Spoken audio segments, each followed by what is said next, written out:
અયોધ્યાના પ્રાણ પ્રતિષ્ઠા મહોત્સવને લઈ સુરતના વેડ રોડ પર આવેલ ગુરુકુળમાં અનોખી ઉજવણી કરાઈ હતી, જેને લઈ લોકોમાં ઉત્સાહ પણ જોવા મળ્યો હતો।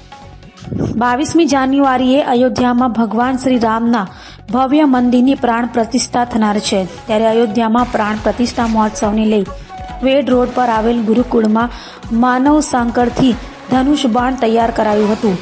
વિદ્યાર્થીઓએ ધનુષ બાણની આકૃતિ બનાવી શ્રી રામ લખ્યું હતું। અયોધ્યામાં ભગવાન શ્રી રામની પ્રાણ પ્રતિષ્ઠા મહોત્સવને લઈને સમગ્ર દેશના લોકોમાં ઉત્સાહ છે, ત્યારે ગુરુકુળના વિદ્યાર્થીએ શ્રી રામ શબ્દની સાથે ધનુષ્યની પ્રતિકૃતિ રચી રામજી પ્રત્યેની શ્રદ્ધા બતાવી હતી।